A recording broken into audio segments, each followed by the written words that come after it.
And we are back with more Dark Souls 3, the Fire Fates edition.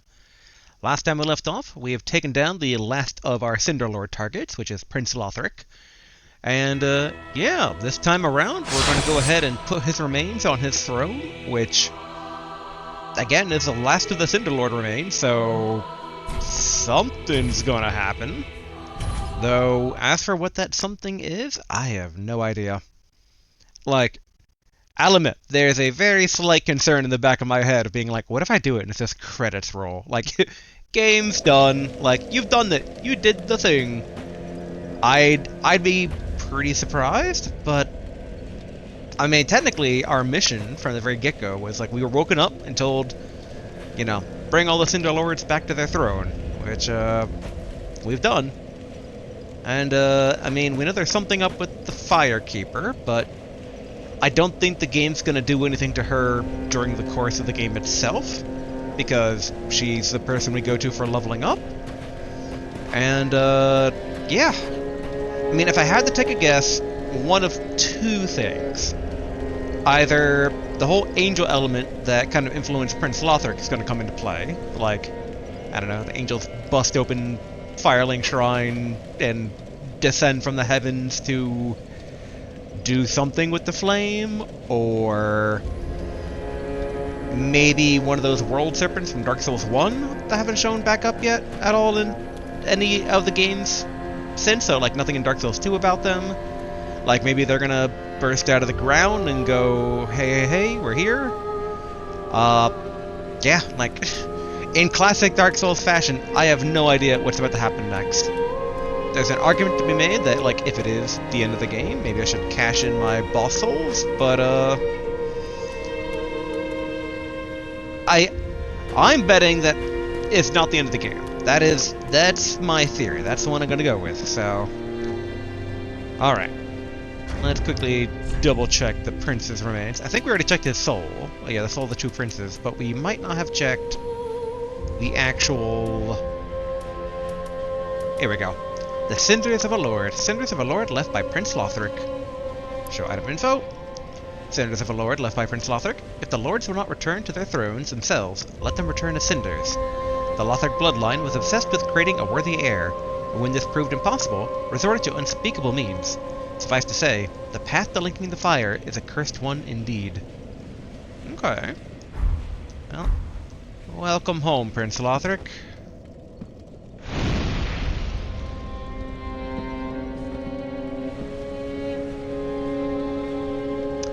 I'll admit, I kind of thought a cutscene would play out. Oh, he's doing something.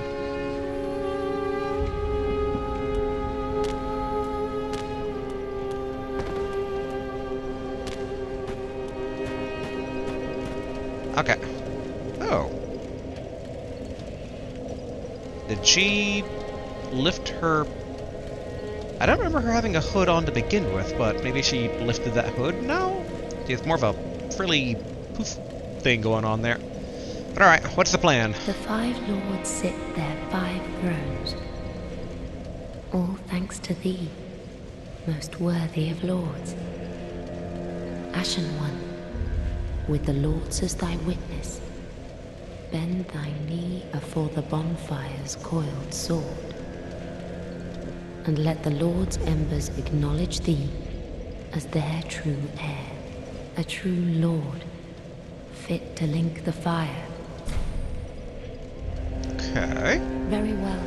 Then take Oh yeah, whoops. I don't know why I chose that in hindsight. I'm just like, let's talk to her. Ashen One, may I pose thee a question? Has the little lord Okay, let us that's sit creepy with dialogue. the farewell, Ashen may the flip. Maybe our little prince here will tell us something interesting. Ah, well met. All is as planned, is it not? 5 lords for 5 thrones. Glory be, my lord-slaying champion. It is all thy doing. The stage is set for me to play my part as lord, too. Go, speak with the Firekeeper. Okay. Ah, most illustrious Lord Seeker, or should I say, Lord Slayer? Fine kindling for the thrones, is it not? Each soul truly worthy of lordship. And all slain by thy hand, to bind them to their thrones, even in death. Oh, I have no qualms, for as we are to our thrones, thou art to thy duty. In fact, methinks thou'st helped these poor lords along their rightful path. Okay. Now, do not be away over long. Yep, I guess nothing to it but to do it. Come on, not the game ending.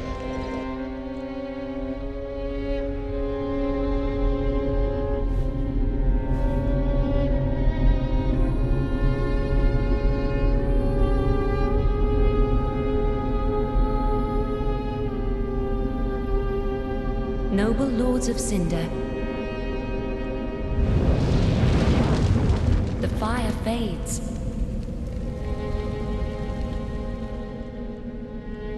And the lords go without thrones.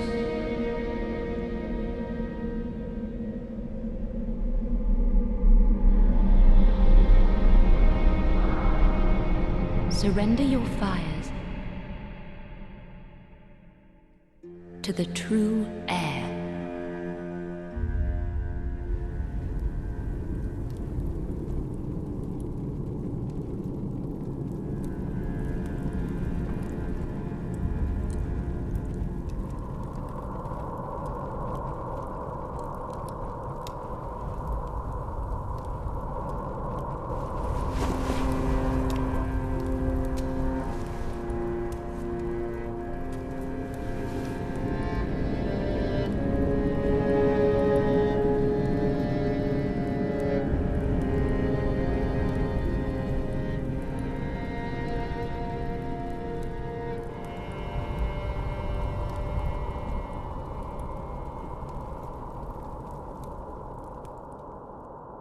I didn't consider that the boss soul merchant guy would be... Let her grant death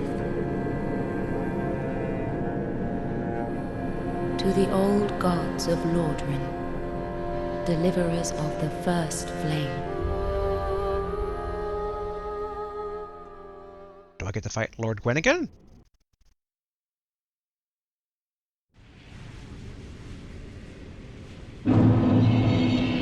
Hey, the kiln of the first flame.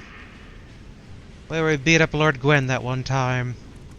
And yeah, I had not considered how the boss merchant would be turned into nothingness. And okay, so this is a very hard to see place. Okay, let's light the bonfire.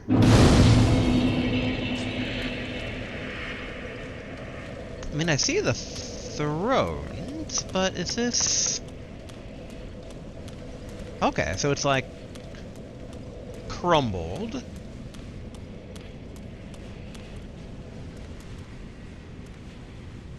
Okay, so this is the exit to the place, which makes sense.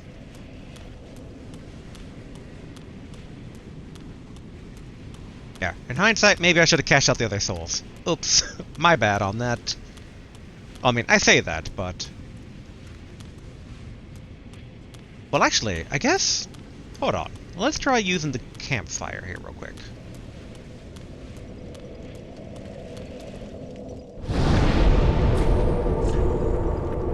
Okay, so we're in the Flameless Shrine. So I guess we could probably go back to Firelink Shrine, so...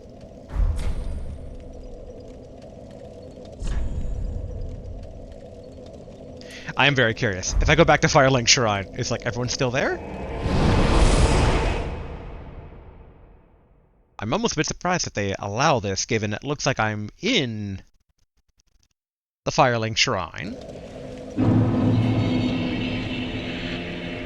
Oh, hey, okay, so his soul is, like, illuminated.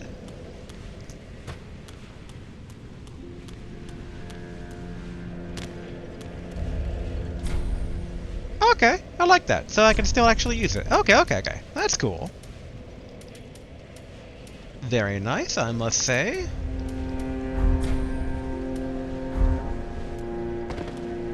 Although now I wonder if I talk to her, will she have any unique dialogue? Ashen One, link the fire.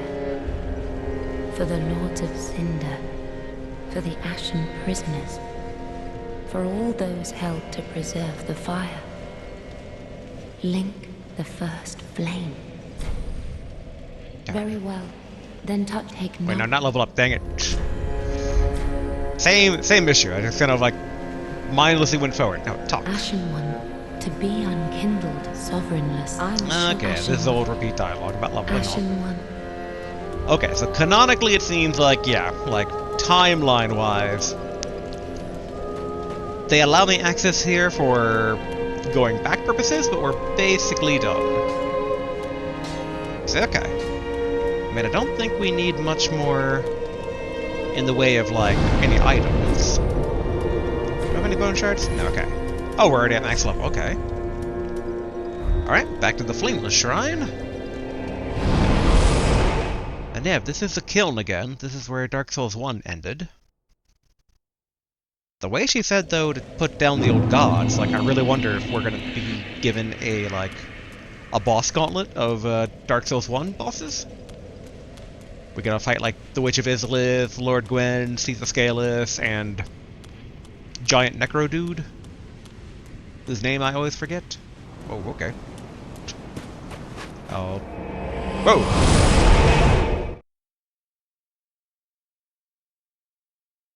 Okay, I thought that was a regular bonfire. Alright.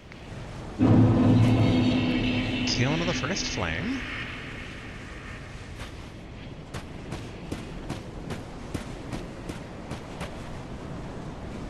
Okay.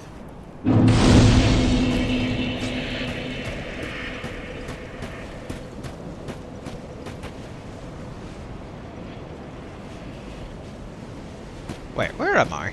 Am I in the Dread Keep? No, we're still in the kiln of the first flame. Okay. Hold on real quick. Hold on. I'm very confused. We're gonna go back to the Flameless Shrine here. We're gonna try and find our way out here. Here we go. I guess in hindsight. Oh, okay, so we... Oh. Yeah, okay, we're not allowed to travel to the upper parts of the shrine. Makes sense. Yep, confirmed to both sides.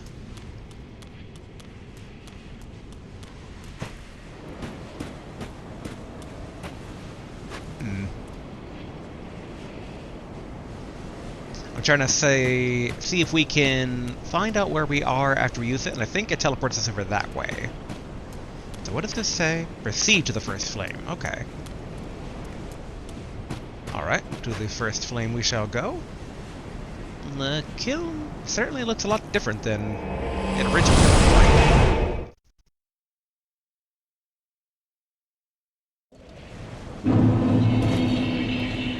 Okay, so yeah, so this is to go to the DLC, which we already took care of, so that's all already beaten and completely, you know, all the stuff is taken care of there.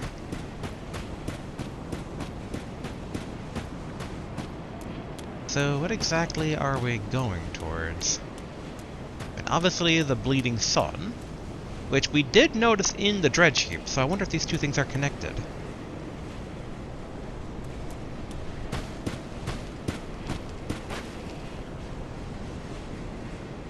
Okay. Round 1 gauntlet here. Lord of Cinder, alright.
So far pretty easy, but I suspect this is round 1. Oh, alright, let's just go ahead and warp. Okay, kill into the first flame. I'm wondering if maybe it's alluding to, like, is this maybe like Dark Souls 1 inspired?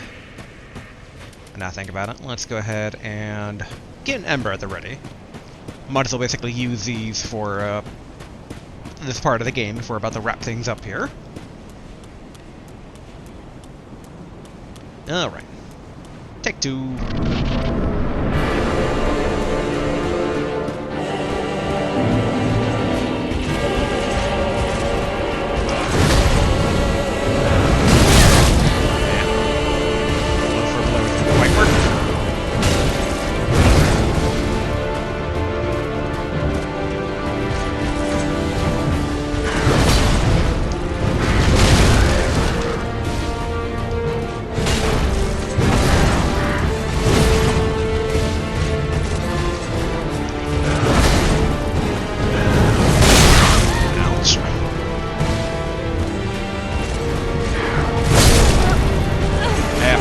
Trying to go for the Cinder heal, or the Ember heal. Oh hey, in hindsight, he's the dude that's on the loading screen thing on the main menu. Not the static loading screen as the game loads up, but like if you like highlight over the game in the PS5 menu. Like it just like shows a knight kneeling. In fact, I think he might be the one on the cover of the box. But I don't get the vibe that he's the final boss.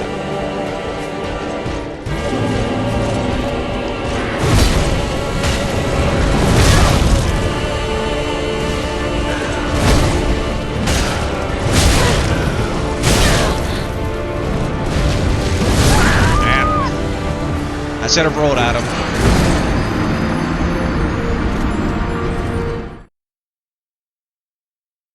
One could argue that I should save the Ember, or not save the Ember, I should use the Ember before going into the boss arena, but I don't want to do that because it gives it full heal. I want to make use of it. The only issue is that it takes longer to heal, and bosses already have an issue of trying to give you that time. Like, they don't want you to heal, which makes total sense.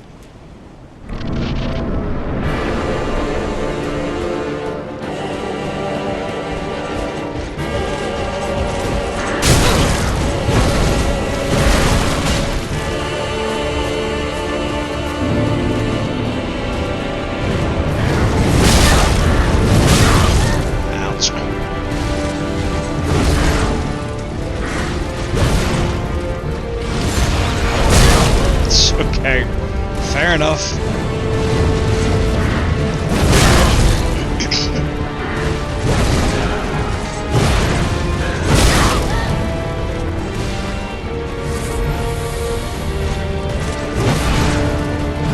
There we go. Alright, we stabilized.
that's Lord Gwyn, alright.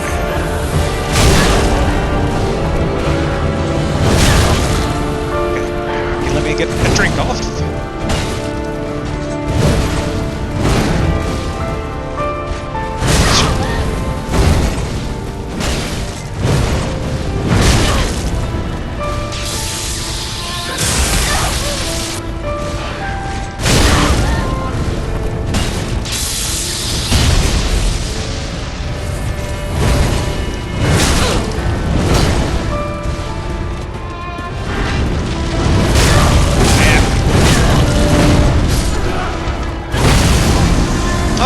They go from regular player moveset to Lord Gwyn moveset. Alright. I'll admit, when it's like, taking down the old gods, I'm like, hopefully he then doesn't go from like Lord Gwyn moveset to Cease the Scaleless moveset to Isilith moveset. Like, let's not do that. Though we will hold off now a bit on the Ember. I do wonder if maybe... would Scythe be better?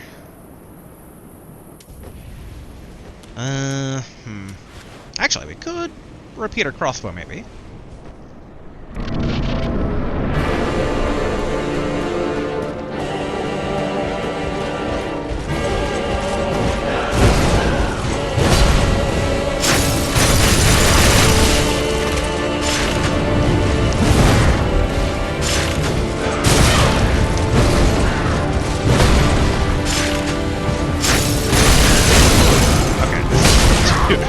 In hindsight, maybe not the best time to learn how to use this.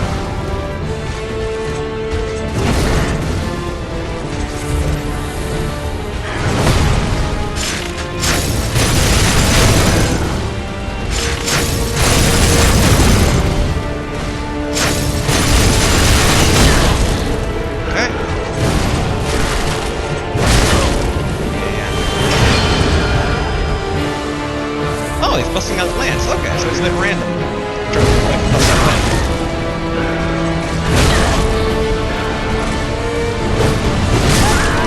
Yeah, not good against lance.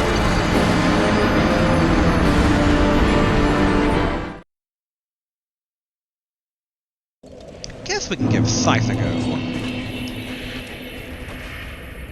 I'm also debating about... no, we'll go Scythe. I was debating on swapping out magic, but that's kind of what we did with Prince Lothric and trying to experiment with that stuff. Like, similar to that fight, I feel like we're going to go back to Hammer here. But let's give Scythe a go. Scythe isn't too bad.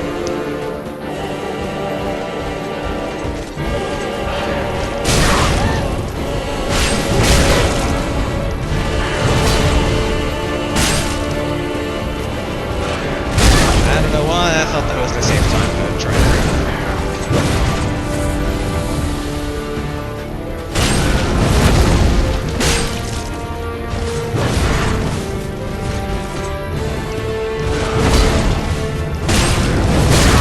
Man, I got greedy going for the 2 swipe.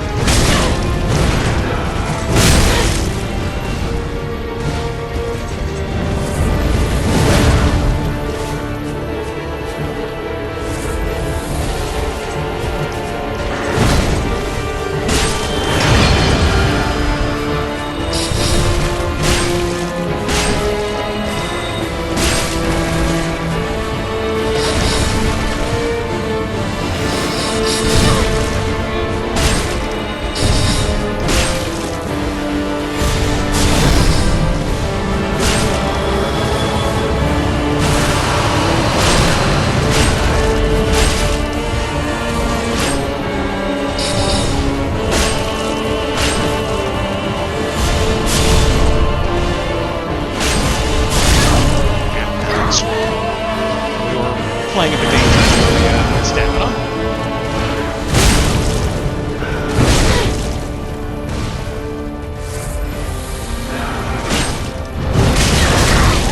Yeah, just every time that gets me.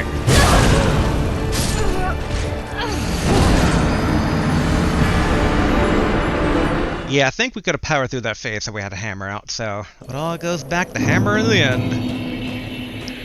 Although I am a bit curious about... Look at the scythe one more go, because I am curious about the frost reap. It's a bit difficult to get out, but when we do get it out, it does nice damage, though. Let's try to weave that in.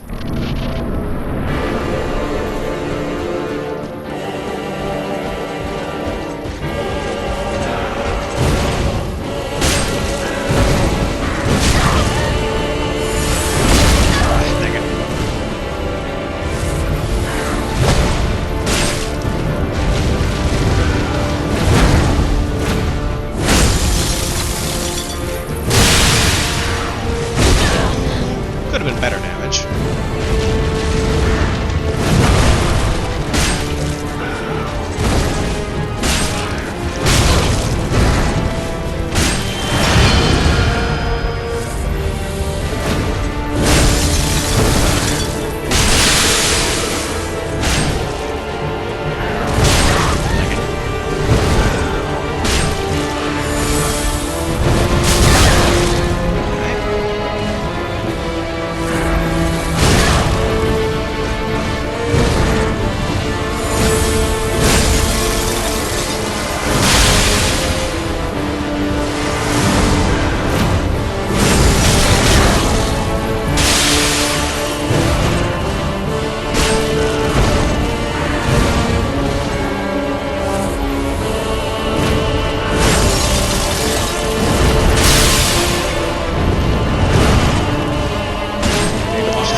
Having all those fused together, not great.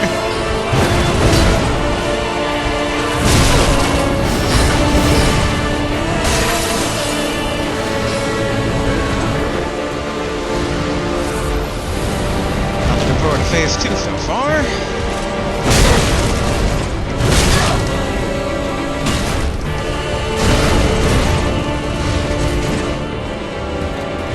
Stand my back.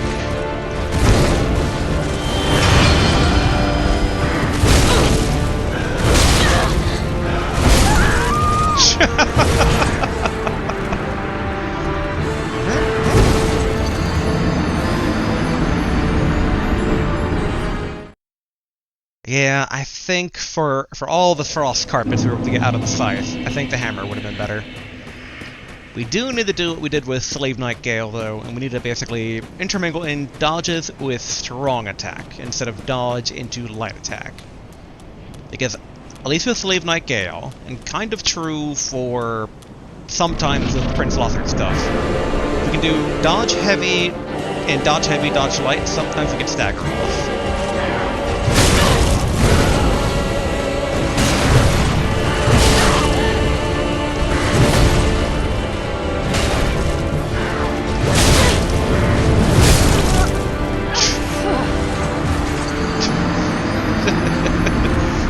Key though is to try and make sure I don't get too swept up in doing that where I don't heal. I was like, I don't need to heal just quite yet. Could go back to doing the Ember, but I feel like we need to save some good stuff for phase 2. Fighting Lord going again without the ability to cheese him with pirates like Dark Souls 1, like that is something that will take getting used to.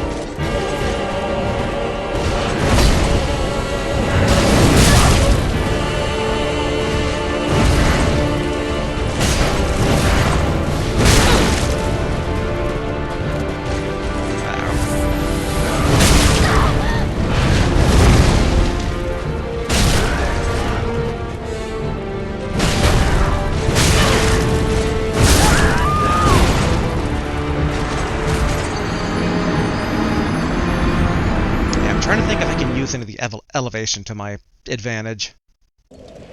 That is the one downside, basically, of going in with the dodge heavy attack, is that I do linger for longer, meaning some of the close calls of dodging away aren't the best.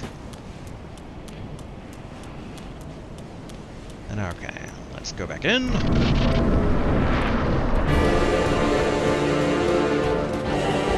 Alright, let's go.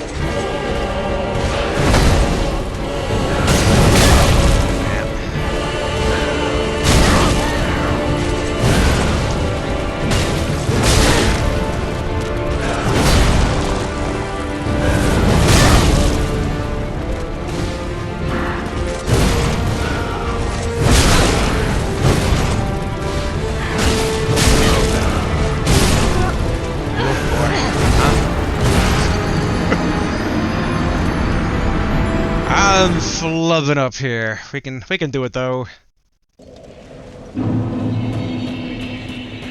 Ugh. Sometimes my brain ain't all there, but talk about a way to kind of start the recording. Going right into a boss fight.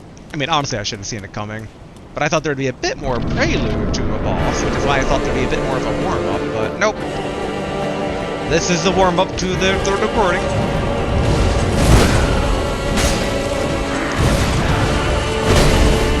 Stamina.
Okay.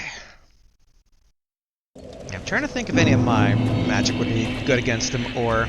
I also kind of wonder if maybe... because we're not really using our pyromancies that much. Like, we could swap it out for... like, what I'm kind of curious about is, do Chloranthy rings stack? Oh no, they do, okay, they do not. I cannot equip the other one if I have a +3 equipped, okay. That makes sense. That's like, all the stamina recovery, please. I mean, we could try... let's see, what potential spells do we have that might be good here? I mean, we could do a miracle if we want to. See, I think physically it's the exploding ones, which not sure if that would be any good or not. I do enjoy Great Combustion. You try to see, like, what ends up being better. That or... where's my Black Flame? Here we go. Two flavors of combustion. Because I usually like having my katana out with my flame, since it allows me for a bit better flexibility for when I do run out of mana. Yeah, let's give this a go. Might not work out, but might be worth a go.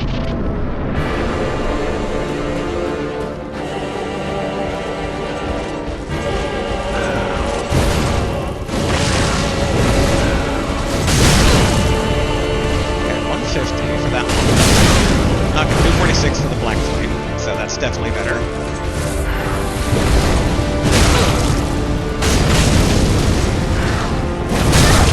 Ouch.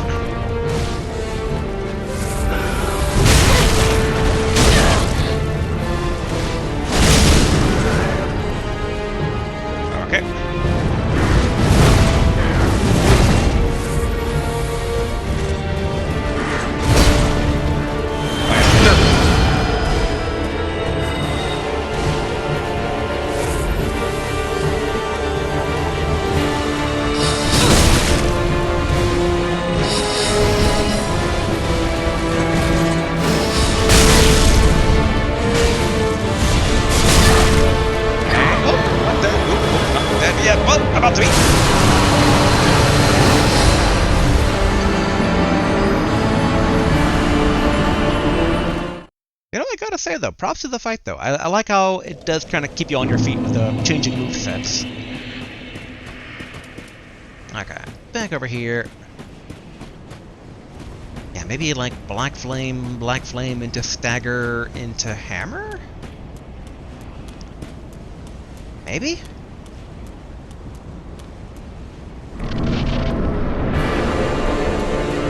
I do wish it was a bit more mana efficient, but I mean, it's for the damage gain.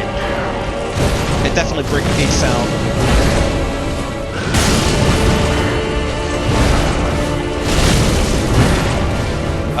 Regular combustion.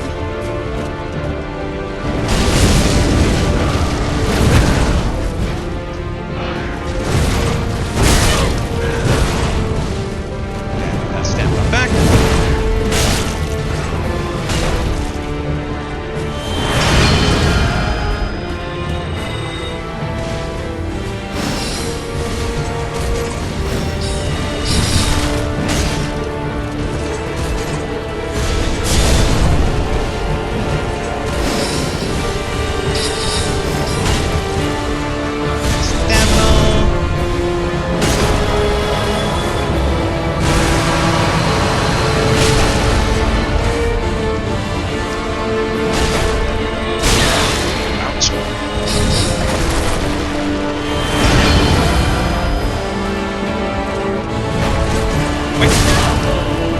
Two-handing it. There we go.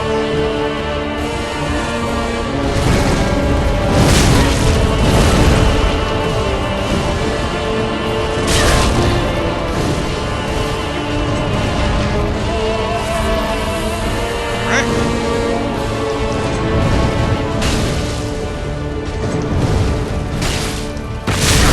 Yeah. Surprise there. I hated that, but whatever.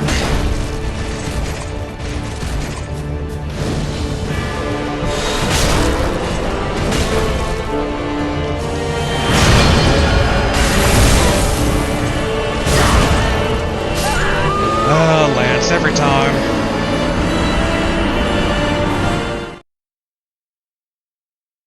Yeah, I think in the end, Hammer's just a place, and the big thing is, like, what spells can we use to really, like, support us? I guess in a way, like, every person we meet ends up using these, like, homing ones. But, it's a shame that we can't really imbue the hammer, but it makes sense, because the hammer is already imbued.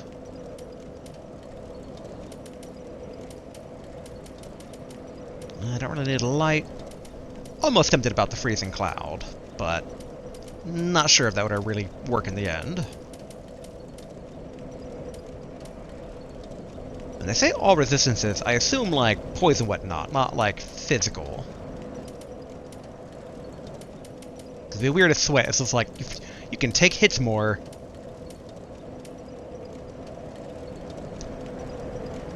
I forgot we could go Tears of Denial.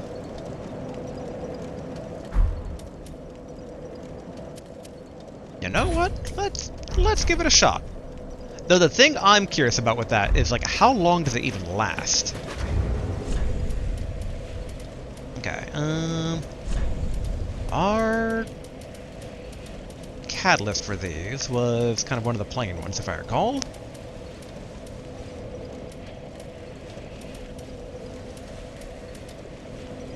I'm trying to think if any of them would like cast this more effectively, but I kind of doubt so. Sure, we'll do the Sacred Chime of Illinois, why not? Alright. There we go.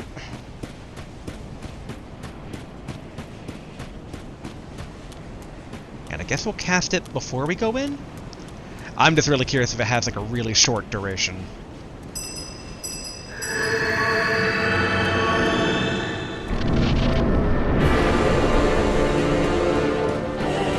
Alright, let's do this.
pretty good. So yeah, we'll use that as we'll use that as our utility spell. I am actually kind of curious in hindsight. Let's see here real quick. Why am I even doing it that way? We can use an ember from here. In case there's any summoning signs along the way. I kind of doubt it, but you never know. I guess we went in with an ember and we didn't see any. But sometimes they don't seem to appear until like after you've kind of already died. Yeah, but not seeing one though. Okay, let's... Nope. I guess I might as well drink flask. Yeah, should armor up when he goes lands.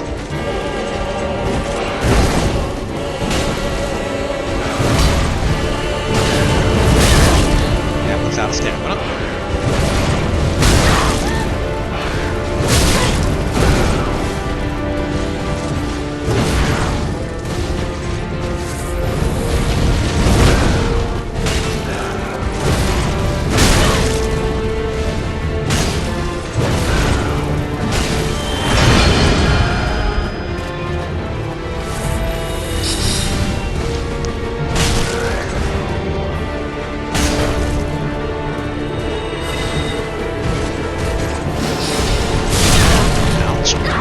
Well, actually not that ouch, to be honest.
Ooh, okay, yep.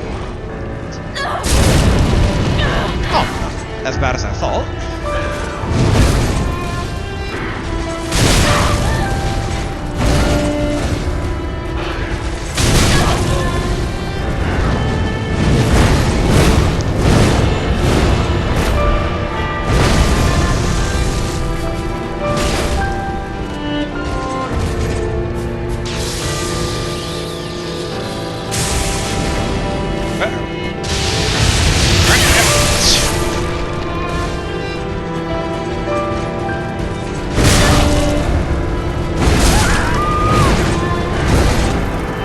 Okay, let's look at the phase 2 there. I'm kind of tempted to almost do an edit cut, but the fear I have of an edit cut is that this might just be it. So it's like, edit cut onto credits, which would be maybe a bit awkward. So we'll keep at it for a bit. But yeah, I'm holding out on maybe doing an edit cut. Maybe. Okay, let's ring the bell. See, nope, no, not that. There we go. And I'm gonna hold off on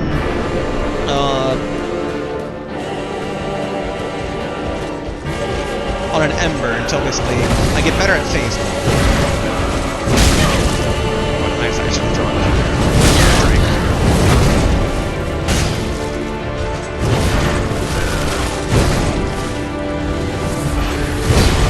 Okay, good. See if we can get that off.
multi-hit enchantment going on there with the lance. Dang it.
Sister Friday Phase 3 strat here.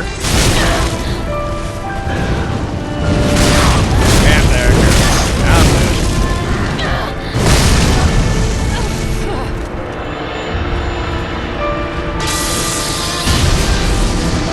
And okay, so Tears of Denial though also, yeah, like, when you use it, you can only use it the once, which makes sense. I'm trying to think... I still wonder if Hammer is the way to go or not. Like, it's pretty good, but... it does leave us open a lot of the times, but I mean, any weapon does for stamina consumption. And I guess we can try our Uchigatana. It is a nice Uchigatana after all.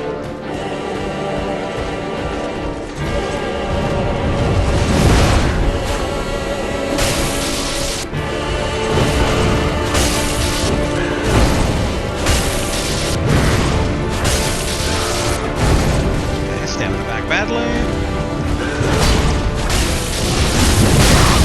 And that was me getting victory.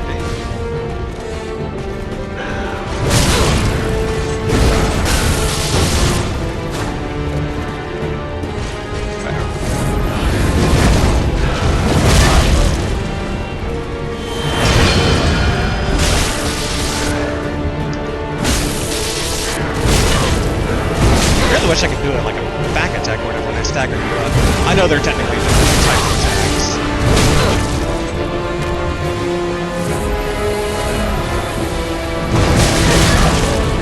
Every time with that attack. Although I remember using that like in one of the games.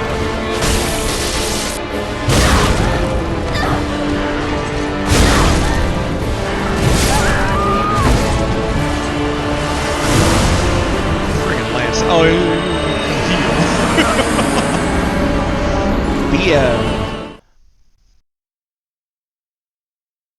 okay, let's see. How are we on the time? Okay, not too bad. Basically, probably 6 more minutes, and then I'll do an etiquette forward. And this is a bit, basically, just of a learning trial. I do wonder if it's gonna be the end of the game or not, though. But you know, I don't know. It's called the first flame, which makes me suspect a second flame, but it might be the first flame because it's like the very first flame, so I don't know if this is the final boss or not.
too bad. Honestly, if I just had Ember during the transition to Phase 2, we could have gotten pretty far there.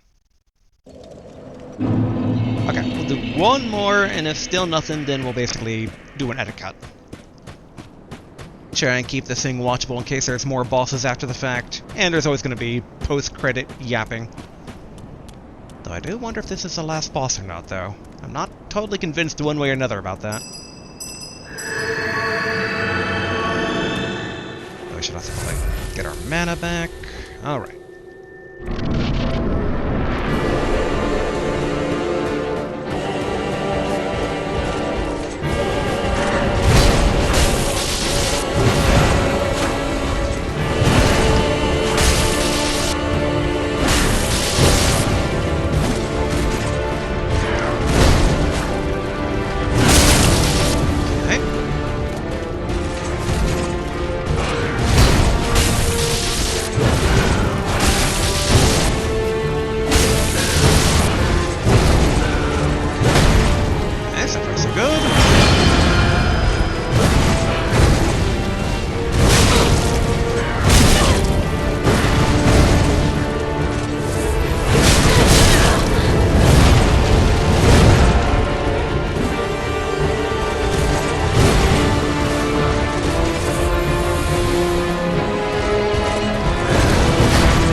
And alright, like I thought, not the final fight.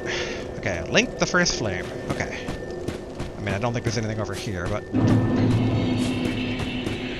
Alright, let's link the first flame. Yes. Is there a second flame, or is this the flame?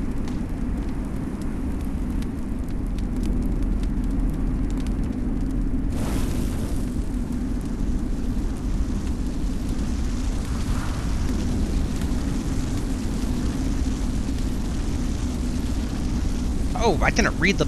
I didn't read the Lord description.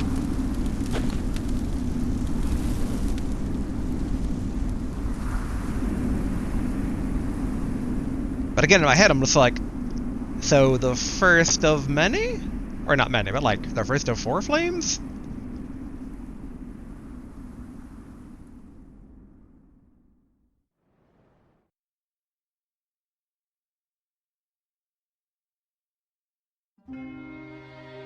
Oh. Okay, I guess there was only the one flame. I don't know why, but they're like, defeat the old gods. I was like, oh. Multiple flames. Well, we beat it. Yay. I mean, it was a possibility in my head that like that might be the only flame, but I was just like, you know, flame number 1. Now link the other 3. Then there's 4 flames. Or I thought maybe at the bare minimum there'd be 3 flames, because Dark Souls 3, so maybe like that fight was like an homage to Dark Souls 1, and then the second fight would be an homage to Dark Souls 2, and then the third fight is kind of being like an amalgamation of the Cinder Lords from this game. That was kind of in my head. But yep, that was not the case. Alright. Good to know. And yeah. Wow, we are done all of the games on the Climb to Elden Ring that have the word Souls in their title. And we've already beaten the one that has the word Born in the title, so...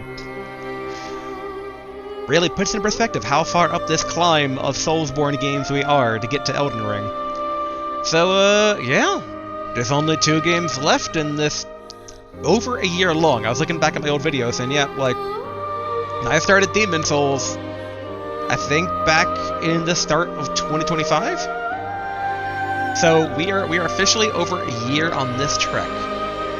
I think. I'd have to double check. I'm pretty certain we are, but then some stuff doesn't always match up with my head, because we did Dragon's Dogma 1 and 2. Which I thought, honestly, the gameplay style there might be a bit more shared between the two, because I thought maybe summons in these games are going to be done kind of like the pawn system in those games, but that was not at all the case. But yeah, I'd have to double check. Maybe we are over a year in. Point being, we are inching ever closer. Next time will basically be Sekiro, the start of that one. I'll admit, I'm probably fearing that one the most. Like, Elden Ring is going to be the dessert at the very end of this long road. That I've heard it's the smoothest, the biggest, the most fun, like it is the amusement park at the end of this long, long journey. Sekiro, similar to Dark Souls 2, I was told to avoid Sekiro. Because I've heard some say, well, it's not a Soulsborne. Like, my Souls-loving friend said it's like, it's not a Soulsborne. As far as I understand from his description of it, it sounds like we don't really customize our moveset. It sounds like the hero Sekiro he is him. And we are playing as him, and his moveset is our moveset, period. And, I mean, obviously Sekiro, whenever I hear it bring up in the cultural gamer osmosis, parrying is always brought up. And as anyone that's been on this journey with me since the beginning, this climb to Elden Ring, going back to Demon Souls, the PS5 version, because that's what we started with, I can parry once in a blue moon. It's like, it can happen. If required, I can do it, but it is not easy. My hope is because it's such a core, probably it's such a core fundamental to Sekiro, that I'm hoping there's a bit more, like, feedback into it. Like, ways to make it easier, ways to telegraph it better, and, like, then thereafter mix things up. Overall, I mean, I was gonna say, basically, FromSoft has proven themselves to me of, like, you know, I don't think they had made a bad game. Like, So I don't suspect I'm going to go into Sekiro going like, ugh, this. Now that said, it might be too hard for me. Like, we'll find that out. I'm very curious about that. But, I mean, I've climbed this far up the Elden Ring, and I'm stubborn. Again, as anyone that's been watching this stuff knows, I am stubborn as all get, so... hopefully we can bash our head enough times into Sekiro and break it down. All the more intriguing, because as to my knowledge about Sekiro, there is no big DLC. I think there's, like, technically DLC that's, like, boss rush mode and stuff like that, but I don't think there's anything like the stuff we saw in Dark Souls, Dark Souls 2, Dark Souls 3, Bloodborne. Nothing, no expansion pack style DLC that even Elden Ring has later on with, was it Shadow of the Eldtree or whatever? Is that the name of the DLC that Elden Ring got a year or two ago at this point? Time is meaningless in this modern day and age. But yeah, so Sekiro, in theory, should go shorter than the other games. But I am fearing it. I am afraid. But yeah, so that basically will be next time. Now, as for my thoughts on Dark Souls 3, I had a good time. I'd argue...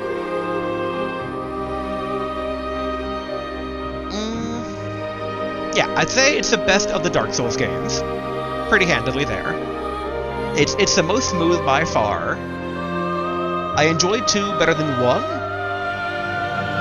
At least the Scholar of the First Sin. It's one of those things I wonder about to this day. Is that I highly enjoyed Dark Souls 2. I'm glad I played that one. But I wonder how much of that is me playing it, like, after, you know, Scholar of the First Sin add all these things and fix things up, yada yada yada. And I feel like Dark Souls 3 is more polished than Dark Souls 2. I do miss some of the stuff about 2. Like, 2 is kind of that sweet spot between kind of the roughness of 1 and the smoothness of 3. But it did have its flaws. Like, while not all the bosses in Dark Souls 2 were kind of meh, it did have, like, some of those early bosses are very meh. Like, to the point of almost being like, I'm a basic enemy that you're going to counter later on, but for right now, you're early in the game where I'm a boss. And it's like, that's not cool. But overall, like, I really enjoyed still Dark Souls 2. And I really enjoyed this one as well. Like, I like the whole caveat of the Cinder Lords, and I like kind of getting a list of, like, here are your targets. But I'm a big Mega Man fan from back in the day, so it's like, show me a menu of, like, here are your 8 targets, you know, choose which levels you want to do in what order. I am there for that. Like, I love that stuff. As always, Dark Souls 3, the DLC was very on point. I highly enjoyed that, but that's hardly a shock, given that I really enjoyed the Old Hunters and Bloodborne. I enjoyed, basically, the 3 Dark Souls 2 DLCs. I enjoyed the 1 Dark Souls 1 DLC. Like, so far in all these games, the DLC is where they really cook. You can really tell that they've took the lessons they learned from the base game and apply it. So, very glad to see that. And yeah, so, like, overall had a good time. Begin Journey 2 in current state. Journey 2 can be initiated from the Shrine Bonfire if you do not wish to begin now. Oh, well, that's pretty nice. So yeah, so we'll say no to beginning Journey 2 in current state.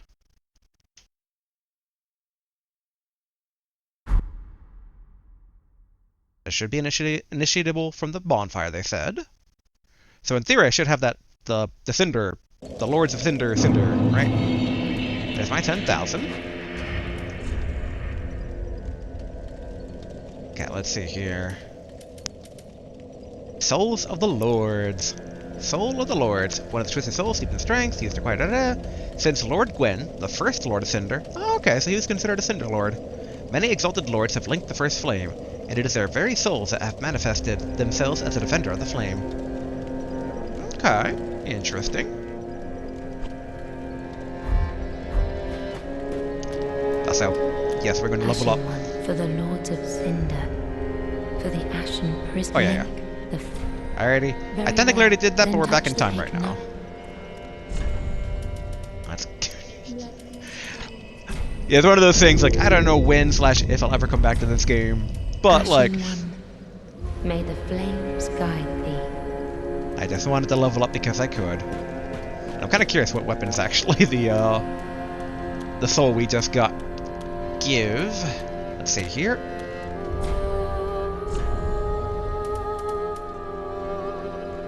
Okay, Soul of the Lord, Sunlight Spear. Miracle of Gwen, the First Lord, hurls the Sunlight Spear. The tales of Gwen's Archdragon hunts describe the inception of the Age of Fire. Okay.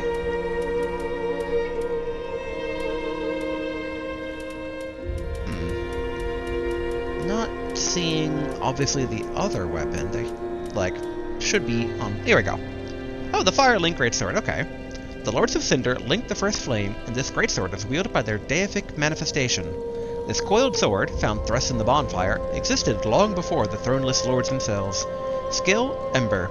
The fading flame momentarily illuminates and launches itself forward. I don't know what that means. It's usable though. 20, 10, 10, 10. Meanwhile, Sunlight Spear is 40. Whew.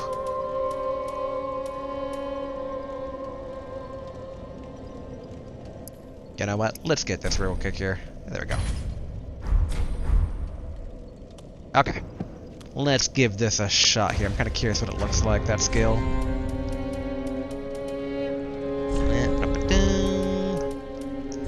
I guess we can go ahead and put the hammer to rest. Where are you? Oh, that's the Erythial Rapier. The Onyx Blade. Reignite Greatsword. Honorary Straightsword. Oh yeah, the Firelink Greatsword. Okay, nice little glow to it here. And if I two-hand it. Okay. And then...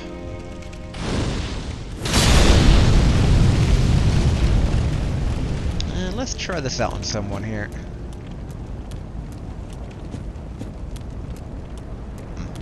For a second I thought I saw an item glow. I do like the blazing of it.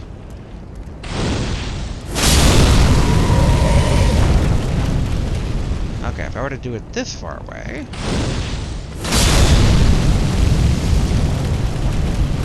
Try again. Okay, so it has some reach, but not like a ton of reach.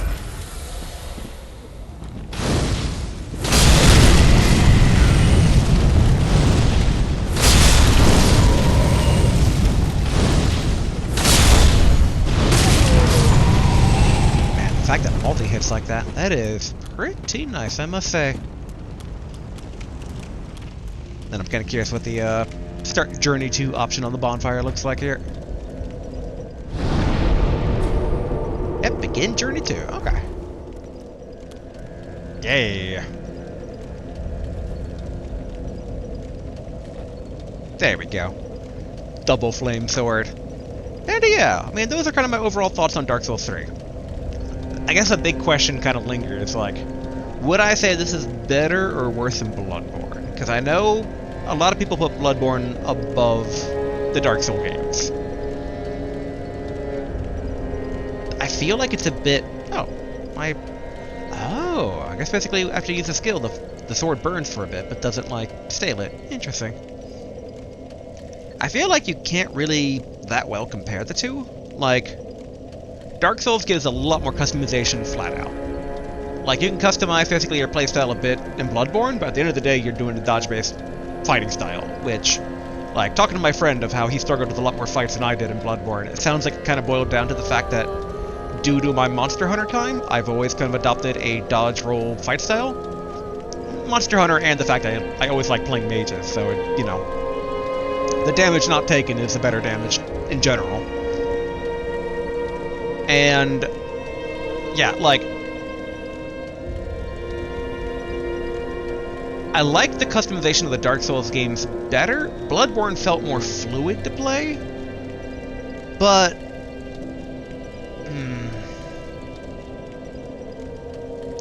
yeah, I think I prefer this more than Bloodborne. Because the things that Bloodborne has... I mean, one, the chalice system was kind of... did not enjoy the chalice system. None of that here. Covenants were more toned down in this game versus the other Dark Souls games, which is nice. I mean, they're still there, but, like, they weren't as... You know, take a long path, what's your reward? A covenant. You're like, oh, okay, cool. And, yeah, like... I mean, Bloodborne's not a bad game by any measure. It's probably, so far in this climb up the Elden Ring, each game has been better than the last. Again, kind of another reason I'm very interested about Sekiro, to see exactly, like, how much of an anomaly it is. Is it really not a Soulsborne game at all? Because it has at least some marketing, and generally how I see it framed by, like, streamers and whatnot. Where again, like, I know almost nothing about Sekiro outside of, like, I think there's an old lady moth boss fight, and at some point there's a bull that's on fire. That is it. Like, that is the only stuff I know about that game. Because, like, I accidentally basically caught, like, a brief glimpse of a bull on fire when someone's just like, screw the game we're playing now, let's go play Sekiro. And I was just like, oh no, gotta turn off the stream. And then the old lady was, I think it was like, one of those, like, all I saw was like a brief cutscene thing of like, hey, Sekiro has some pretty cool bosses.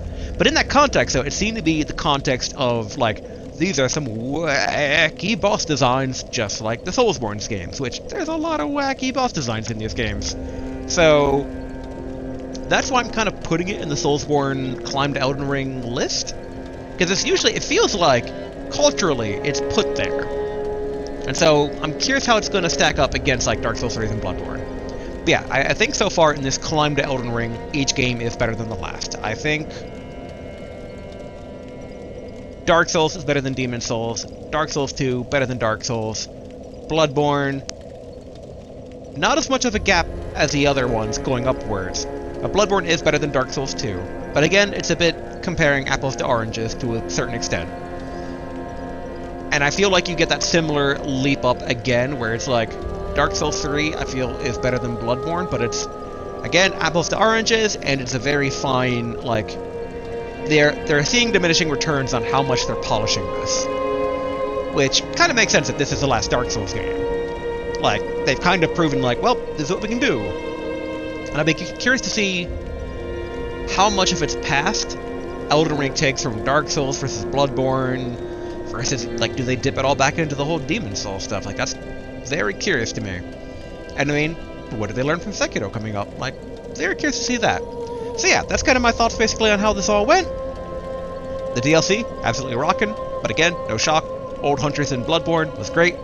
The 3 DLCs basically from Dark Souls 2, absolutely fantastic, love them. Dark Souls 1, best part of the game, hands down, the DLC. Like, Dark Souls 1 was rough, but the DLC was the first, like, glimmer I had of like, oh, these can be way better. Like, this can be refined into something very good. Because Demon Souls was a rough pill to swallow. That was a way to start the climb, I gotta say. Memories of the Swamp of Sorrow with those rats that bite you instantly and you're blighted and you have, like, few items that can cure blight, so it's like, I guess I need to retreat now because otherwise I'm just dead guaranteed because a single rat bit me. It's like, that was rough. And the Dark Souls 1 was like, okay, we're more friendly than Demon Souls, but hey, here's a boss that's arena is the size of a closet, and this moment you walk in, you're gonna get punched in the face. Like, not cool. But the DLC was like, oh, this is really refined. Like, this is really good. And then Dark Souls 2 kind of felt a bit rough in the early bits, but like, it got better near the end, and the DLCs were just, they cooked. They cooked on the DLCs. I really enjoyed them. They, while being extremely difficult, they had a very different flavor than the base game, and I love that in Dark Souls 2. Like, that was really good. And then Bloodborne, fantastic, although Bloodborne, the base game's like a bit scattershot. Like, there's so much optional stuff and like what's the main pass stuff, and I enjoy it's mysterious, but it's a bit weird. But then the DLC is very much more organized. There's a story, they're telling a story, straightforward, it leads up to something. All the boss fights are very well done. All the weapons you get there are really cool. Like, really good in that regard. And then yeah, kind of same thing in this one, where basically, like, I enjoyed this game, but the DLC was definitely the parts I enjoyed the best. And yeah, I just think about Sekiro next time. So, let's see. Yeah, we're just under time, so this is a good place to wrap it up. And yeah, so next up, Sekiro, everybody. So, until then, later.